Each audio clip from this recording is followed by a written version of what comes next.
Hello my dear students, कैसे हैं आप। Welcome to DS math educational point. आज हम आपको क्षेत्रमिति के बारे में कुछ टॉपिक देंगे। जैसे मेंसुरेशन 2 डायमेंशन और 3 डायमेंशन दो तरह का होता है। आज मैं 2D पे चर्चा करूंगा। 2 डायमेंशन शेप यानी कि द्विविमीय आकृतियां जो आप पहले से भली भांति परिचित होंगे। जैसे द्विविमीय आकृतियों में केवल लंबाई और चौड़ाई का जिक्र होता है। मैं कुछ आकृतियां आपके सामने बना रहा हूं, इसको ध्यान से समझें और क्षेत्रमिति में इसका उपयोग देखें।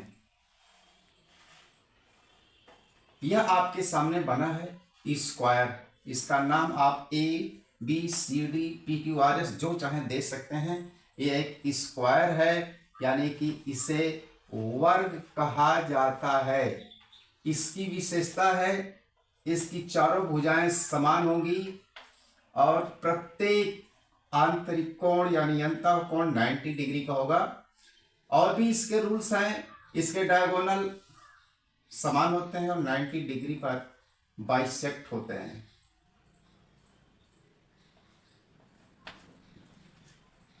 यदि इसकी भुजा A हो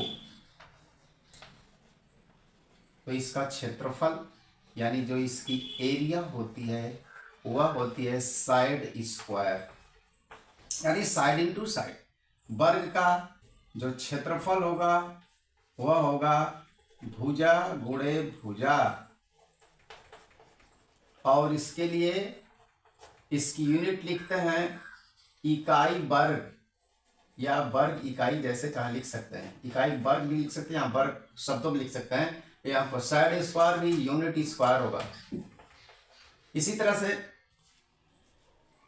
यदि इसकी साइड पता हो तो आपको इसका परिमाप कैसे ज्ञात करना होगा। परिमाप इसका होगा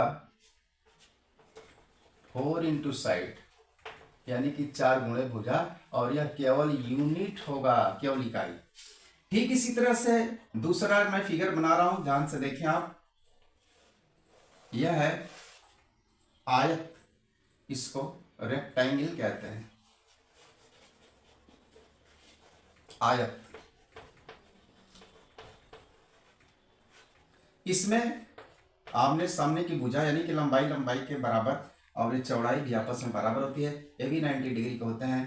इसके भी डायगोनल इक्वल होते हैं, लेकिन जो बाइसेक्ट करते हैं वह एंगल 90 पर नहीं होता है। इसमें लंबाई को L से चौड़ाई को B से डिनोट किया जाता है। और इसका जो क्षेत्रफल होता है यानी कि एरिया A इक्वल टू, मैं सिंबल में लिख रहा हूं, L इंटू B होता है यूनिट स्क्वायर। इसको हिंदी में लंबाई गुणे चौड़ाई और वर्ग इकाई के नाम से जानते हैं। इसका परिमाप जो होता है यानी perimeter P is equal to 2L plus B, क्योंकि 2 लंबाई है 2 चौड़ाई है, और इसको केवल यूनिट ही लिखेंगे। इसके बाद बहुत तरह के क्वाड्रिलेटरल में, क्वाड्रिलेटरल की चर्चा पहले कर रहा हूं।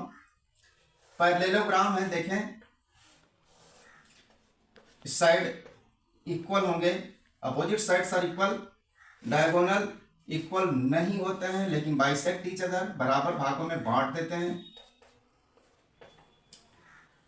इसमें यह लंबाई है और ये चौड़ाई है।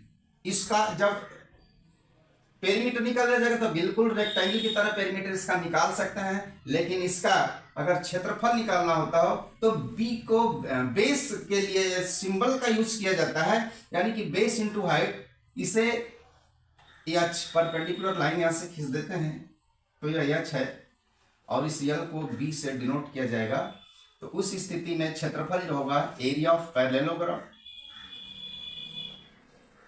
एरिया ऑफ पैरेललोग्राम का यह चिन्ह देखें, डबल एल जीएम। पैरेललोग्राम को यल इंटू बी से, यानी कि यल की जगह बी और इसकी हाइट एच से निकाला जाएगा यूनिट स्क्वायर। ठीक इसी तरह से रोम्बस होता है, यानी कि इसको पैरेललोग्राम जो है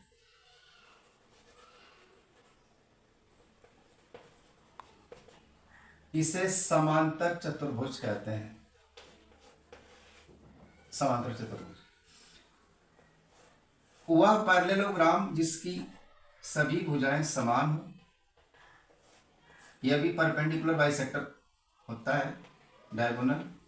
और इसमें यदि आपको इस फार्मूला से निकालना होगा तो निकाल सकते हैं a is equal to b into h, लेकिन अगर d1 d2 यानी कि इसके डायगोनल अगर पता हो तो इसको 1/2 d1 इंटू d2 से भी निकाला जा सकता है, और दोनों रहेगा यूनिट स्क्वायर।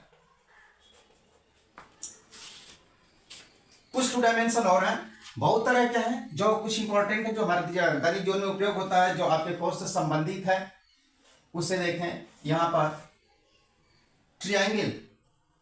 ट्रायंगल बहुत तरह के हैं, हम यहाँ पर बी और एच की बात करूंगा। बेस अगर पता है, हाइट पता है, तो इसकी जो एरिया होगी, area of triangle is equal to 1/2 b into h. यदि ऐसा ट्रायंगल दिया गया हो जो इक्विलेटरल है, शायद आपको पता है, टोटल सब ए हो, तो इसकी जो एरिया होती है √3/4 इंटू साइड स्क्वायर यानी ए स्क्वायर। सर्किल भी 2 डायमेंशन में लिया जाएगा। फर्क इतना है कि यह पॉलीगॉन नहीं है, यह पॉलीगॉन है। पॉलीगॉन की डेफिनेशन आपको पता होगी। पॉलीगॉन होता क्या है? A simple closed curve which is made up of only line segment. इसमें देखें लाइन सेगमेंट नहीं, सब में लाइन सेगमेंट है। इसका होता क्या सर्किल, इसके बारे में 1 मिनट सुन ले ध्यान से, कि एक ऐसा बिंदु जो दिए गए बिंदु से निश्चित दूरी पर होता है उसका बिंदुपथ, यानी कि एक दिए गए बिंदु से निश्चित दूरी पर स्थित बिंदु का बिंदुपथ वृत्त होता है। जो बिंदु निश्चित है, फिक्स है, वो उसको केंद्र कहते हैं, सेंटर। और जितने दूरी पर बिंदु, जो फिक्स दूरी है आर से डिनोट किया जाएगा, उसको त्रिज्या यानी कि रेडियस कहते हैं। और उसका बिंदुपथ का पूरे पथ की लंबाई को परिधि यानी कि सरकमफेरेंस के नाम से जानते हैं, जिसको c से डिनोट किया जाता है। c is equal to 2πr, यह इसकी परिधि है। मेंसुरेशन में क्षेत्रफल इंपॉर्टेंट है, और इसकी पेरीमीटर क्या होती है, बाउंड्री लाइन क्या होती है, तो इसकी वृत्त की बाउंड्री लाइन परिधि होती है। इसका जो क्षेत्रफल होता है a is equal to πr square, यह यूनिट स्क्वायर हो जाएगा, क्षेत्रफल है, और ये केवल यूनिट हो जाएगा। जब इसमें कभी डायमीटर दिया हो, या आपका डायमीटर रहा 2r के बराबर d होता है, उस स्थिति में आप c बराबर पाई इंटू डी से भी कैलकुलेशन कर सकते हैं, यह भी यूनिट होगा। इस तरह से 2 डायमेंशन के ये सब फॉर्मूले जो बहुत इंपॉर्टेंट हैं, इसको आप अच्छे ढंग से तैयार करें, और इसके बहुत उपयुक्तता है। इसके लिए इसमें से बहुत अच्छे क्वेश्चन इंपॉर्टेंट लेकर नेक्स्ट पार्ट में दिए जाएंगे।